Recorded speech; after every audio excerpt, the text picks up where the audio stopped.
Hello and welcome to another episode of This Week in Goldmaking, presented by darkshorecapital.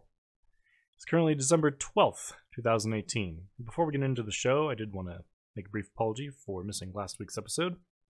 We're back now and getting into the market update.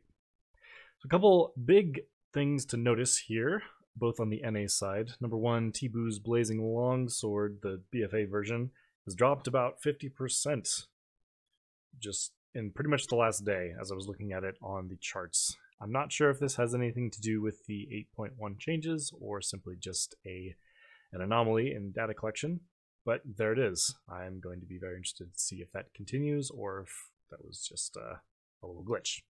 Other things, Spirit of Harmony down 47% on the week, 66 for the month, and I think it's really just speculation, but this could be due to botting.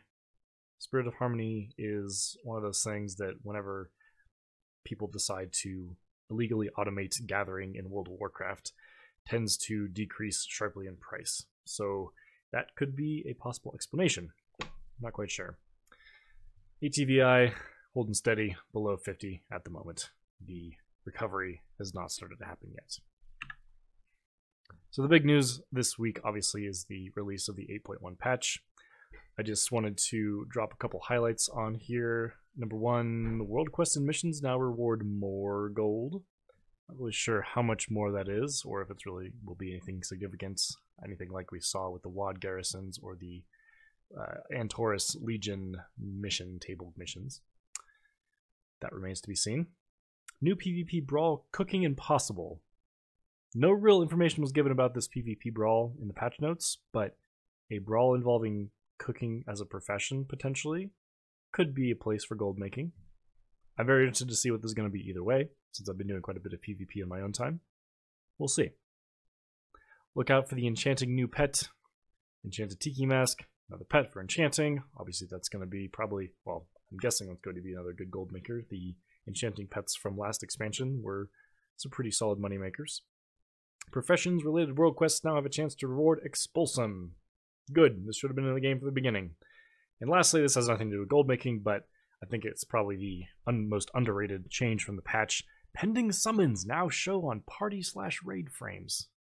Took them 14 years, but here we go. We finally got it. Another thing to note, looks like engineers now finally have an auction house in the BFA capitals. Well, I assume they're in both. I saw a post on Reddit, so there's one in the Alliance one. I assume there's one in the Horde one too. I haven't checked. But it'd be pretty uncharacteristic to not have one in both. And lastly, apparently they're changing the Warfront contributions to be a more daily thing. I'm continued to just be completely uninterested in Warfronts, but I know that people have made money with them. And I don't really know what the point of doing that is. It's really hard to tell with Blizzard sometimes about the decision-making process. I'm going to chalk that one up to that. Let's do some questions this week. First question. What should I do with all the greens from 2x4 farming? Probably just vendor them, I'll be honest. Unless you're really trying to get Expulsum. I'm pretty sure you can get Expulsum from greens. Maybe just scrap them if you got some downtime to sit there and hit the button over and over again. But honestly, you're probably better off just vendoring them. Is a level 101 Demon Hunter Twink still worthwhile, or should I push him to level 111? So I'm not really an expert in this kind of stuff, but the big difference between the two level ranges is going to be your access to legacy loot in Warlords of Draenor or not. Blizzard introduced a thing recently in a patch that changed the way looting worked in raids. If you're at least 11 levels above the content the raid is intended for, you will receive the maximum amount of loot a raid would have received from that content. So if you're at all thinking about farming any Warlords or Draenor content, it's probably worth it to go up to 111 since you'll get more legacy loot. That's probably a pretty niche case, as these Demon Hunter Twinks tend to be more for farming materials or boosting things. So that's another thing. If you're going to boost expeditions, you can't really do expedition boosts with level 101. It's worth considering.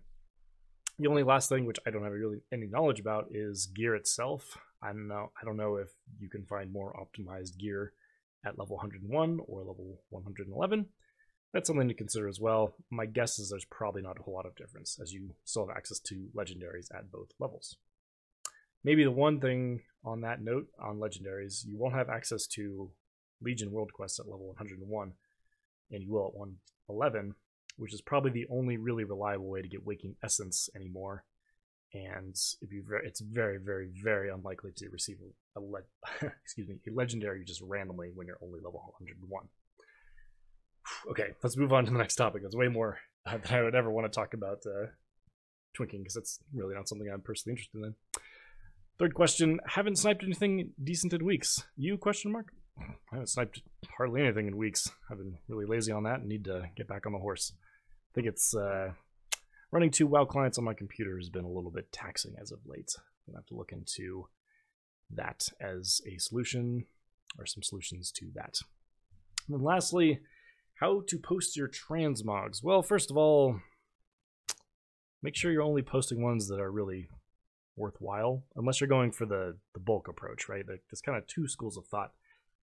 If you're in the transmog game, you either want to be in the really, really high value ones, which admittedly are going to have some pretty low turnover rate, but the return on investment you get from those is likely going to be very, very large, so it's worth the time investment. That way you can kind of, not spend as much time reposting, since you might have to go to the mailbox 2 or 3 times, but not, over and over and over again if you have upwards of 1,000 items, which is what you really need if you're going to go for the kind of carpet bombing approach. As far as what to do to actually post them, though, just get some good strings and post them on up there. I've always just kind of used the suggested ones from people like Fat Loots back in the day, or I don't know, whoever you can find, or just think about. I mean, you really want to consider the region market value when you're making a transmog posting string, because especially if we're on a lower population server and there's not a lot of stock on the server, you're gonna have to base your price off something, and you don't want to be easily manipulated by other people changing the market price on your individual server. If you consider your region market value in your equations, you're going to be much less susceptible to somebody baiting you into something, or just some ignorant person post something for 10 gold when it's worth 10,000 gold, and your auctioning operation was like, well, I'm gonna undercut this person, and there you go, you're out 10,000 gold. So be smart, think about it. As with anything, the more you think about it, the better it'll become. I'd be happy to discuss this further if anyone has any questions, specifically maybe what my transmog operations are. We can go into some thought process and really dig into it, but we're going to wrap this one up for now. Again, my name is Andrew, here for Darkshore Capital. I want to thank you all for watching and or listening. Do you have any questions? YouTube comments are a good place to pose them. You can also pose them on Twitter at darkshorecap. I also have an email address, darkshorecapital@gmail.com, if you prefer that method. Otherwise, until next time, guys, have fun gold making.